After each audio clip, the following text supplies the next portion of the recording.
равни права, значи да имам равен старт. Ако аз нямам равен старт с останалите, аз нямам равни права. Аз вече съм различен.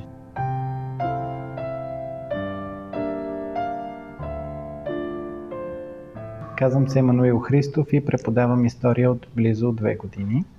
Идвам от семейство, което е израснало в крайна бедност, с необразовани родители и необразовани братя и сестри. Аз съм единствения, който имам висше образование и единствения, който имам професия.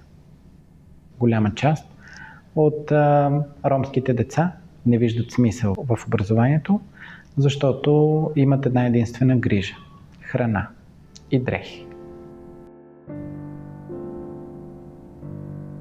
Често в ромската история това, че голяма част от ромите живеят в мизерия, раждат се в мизерия, се бърка с това, че те нямат ценности. Може би ако показваме малко повече успели роми, които имат ценности, следват ги, имат мечти и ги показваме на широката публика малко по-често, успехът на ромската общност би бил много по-различен. За мен първа крачка в правилната посока е когато спрем да говорим за нас и тях. Ние и те.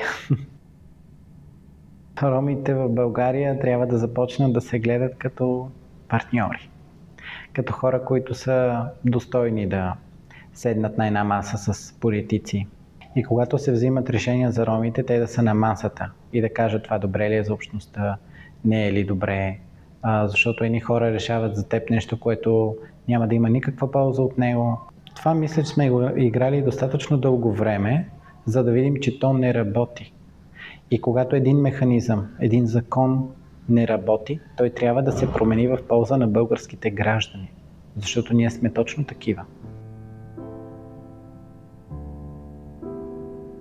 Ще ви споделя за един период от историята, от човешката история. Това е периода на Втората световна война, Аушвиц.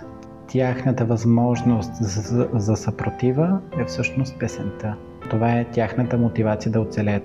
Техният език също. Когато не са ги разбирали какво си говорят, германците не са успявали да ги контролират напълно. И другото, което не са успели да изтръгнат от тях е тяхното самосъзнание за един народ, който съществува, който трябва да продължи и който не може да бъде изтребен, убит, заличен.